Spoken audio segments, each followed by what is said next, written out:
As a thrice marginalized body, I definitely used to believe that ease was very much for the bees. The way that I heard people talking about it very much felt like spiritual bypassing. It didn't feel like it was very inclusive.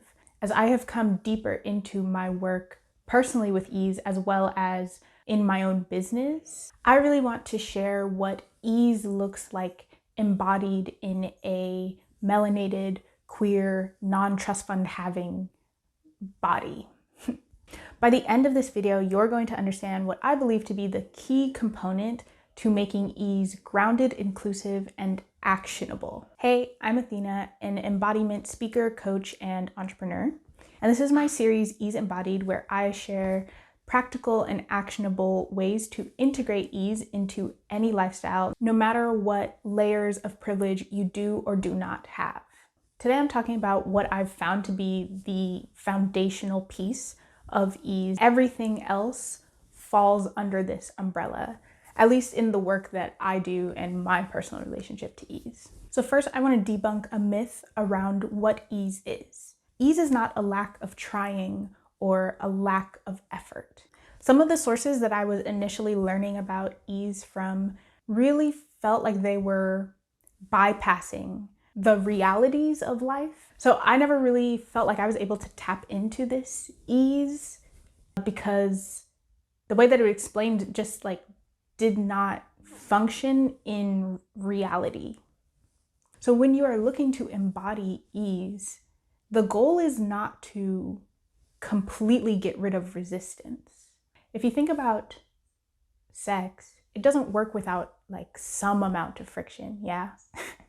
So it's the same with ease and generally with life. Like we don't want to get rid of resistance. We just want to put ourselves in a position where the resistance we're experiencing is the type of resistance that we're most interested in experiencing. It's the type of resistance that we have like the highest tolerance for dealing with.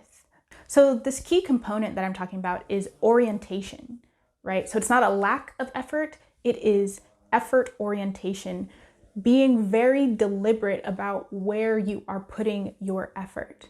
If you have read anything about essentialism, what McGowan was talking about was really energy management. And for me, a huge part of energy management is really energy placement.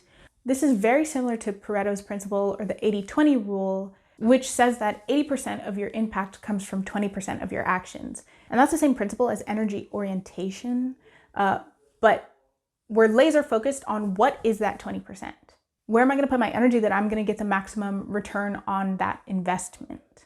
Another example of this is that I know that my social environment has a deep influence on me. So it's way easier for me to put my energy towards surrounding myself with people that have aligned values, as opposed to trying to not be influenced by the people who are around me. Because I can put in the same amount of effort in both of those areas, and I will 100% be more effective over here. The amount of energy I put in will have a higher return on investment than any energy I put into like avoiding being impacted by my environment.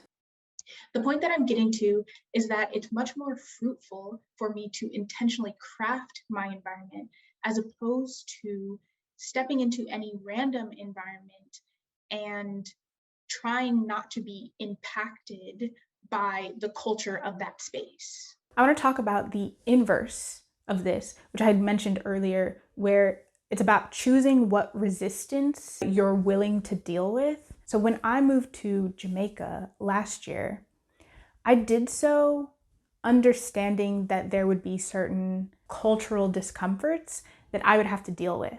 I was previously living in the US, and it was just a very hard year for me. And I had made the decision that the kind of resistance that I was willing to deal with was homophobia more so than racism.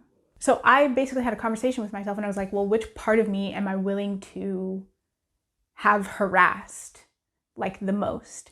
And yes, it's not an ideal situation, we should all blah, blah, blah. But like in reality, I had to make a choice of like, which part of my identity am I willing to endure like scorn about, right? So that's the kind of inverse of orientation, is it's not just about what you're willing to put your effort into, but also what resistance, what form of resistance are you most willing to deal with.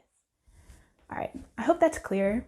Thanks for watching. If you're interested in a sneak peek at my decision-making framework, and it's the same one I use to decide whether or not to move to Jamaica, you can check out this video, and I will catch you in the next one. Thank you very much. Bye-bye.